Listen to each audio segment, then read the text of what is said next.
Hey there, welcome back to the Counter Service Leadership Podcast. I'm your host, Brett Jacobson, and this is a podcast dedicated to teaching organizations how to learn.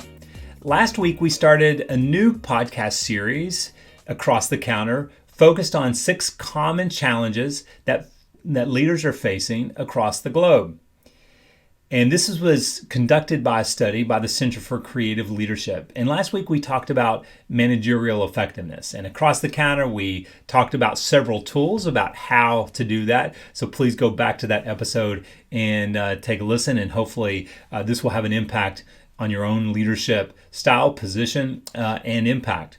Well, today we're going to focus on two areas of challenge for leaders across the globe that seem to be common. This is around inspiring others and developing employees. So what I think is interesting is that when thinking about these two areas as challenges, how to inspire others and how to develop employees, I really think it's important to look at Gallup's work as well as Marcus Buckingham's work in his new book called Love and Work. Their research right now around how to really inspire others and to develop employees. And I think it's interesting the way in which Gallup has organized their research, really understanding employee engagement during their employee experience. So the experience is from the time in which they engage with you, that they're compelled to work for your organization, to the time in which they depart, that there's engagement moments and opportunities along the way. And when you're intentionally integrating engagement along the journey, along the experience for employees, it's going to have an impact on your brand. Ultimately, it's going to have an impact on employee well-being and resilience.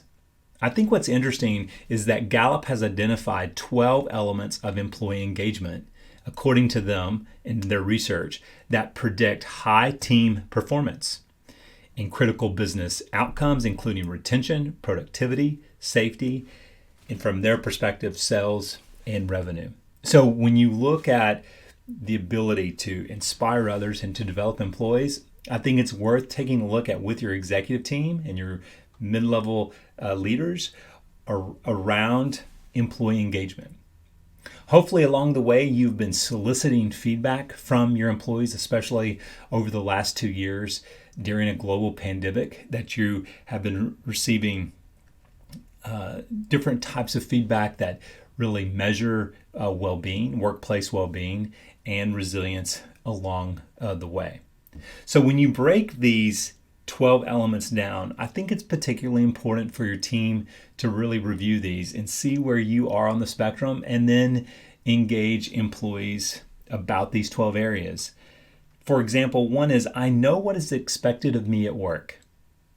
And therefore, if I know what is expected, I have clarity around my role and responsibility, and therefore I'm going to make an impact for the organization, and I myself am going to feel productive and motivated to do more, to continue to lean into organizational goals and priorities. Because when you look at basic motivation research, it really comes down to 2 things. I enjoy the people I'm around, and I feel a little bit productive each day.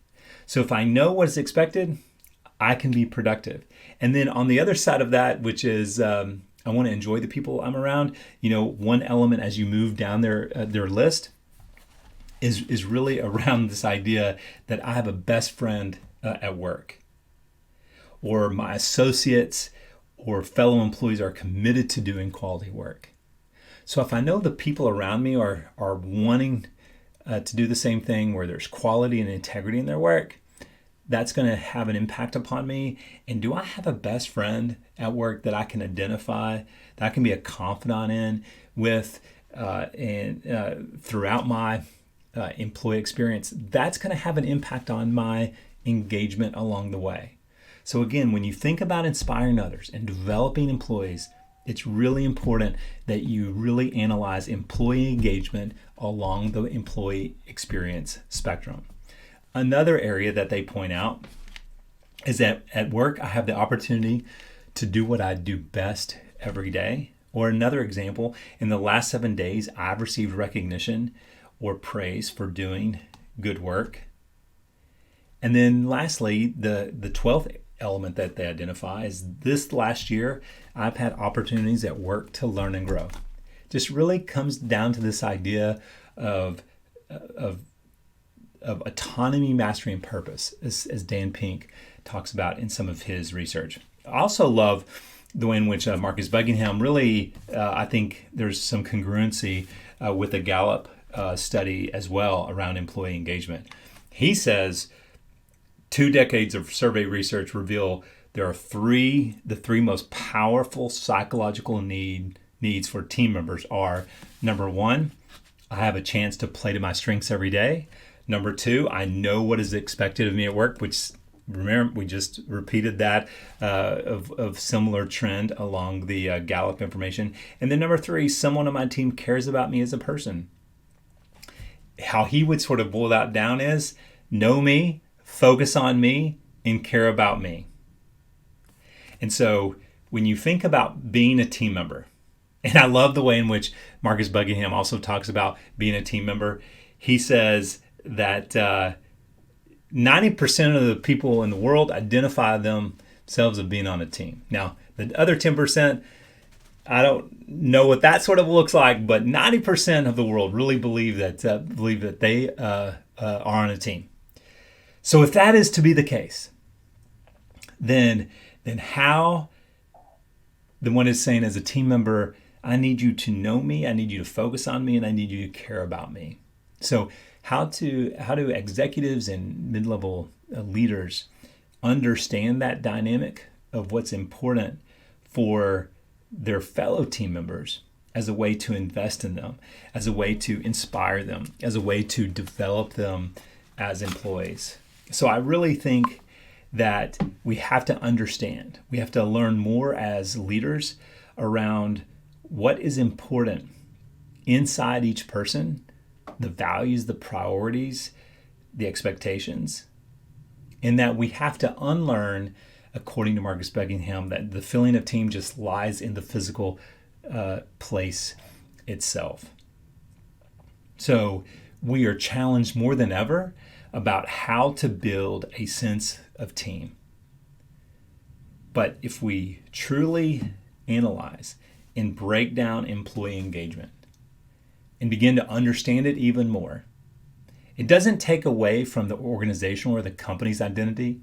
It doesn't take away from the goals and priorities and the vision and strategy that's been set forth by the company or organization.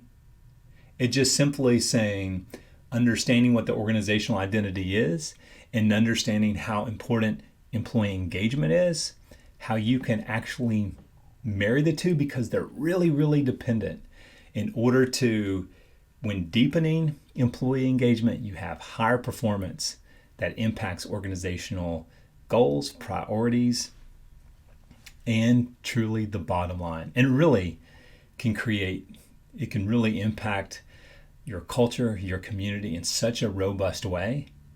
Because at the end of the day, as I believe was said in the book Culture Renovation, after a couple of years of working in your organization, are your employees healthier because of it? Do they really believe after working for your organization for a couple of years that they understand the impact that they're making, especially on other people?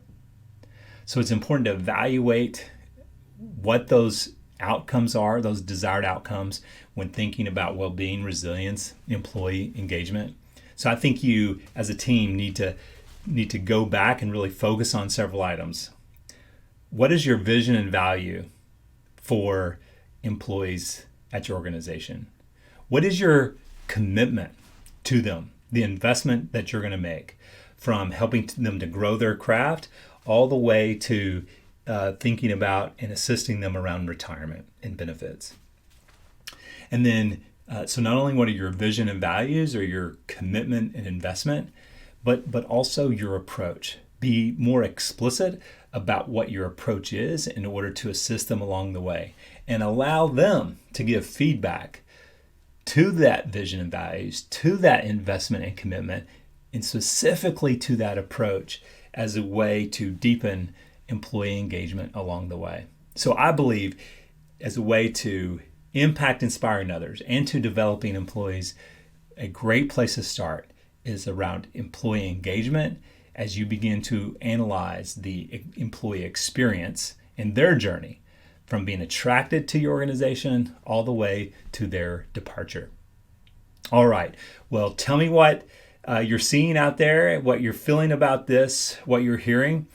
Thank you for sharing across the counter. What is your approach to dealing with inspiring others and developing employees well beyond employee engagement? I look forward to hearing more from you around that. And hopefully this episode has been helpful along the way. Next week, we're going to touch on the last three most common challenges that leaders are facing across the globe. So until then, thank you for joining me on this episode of the Counter Service Leadership Podcast.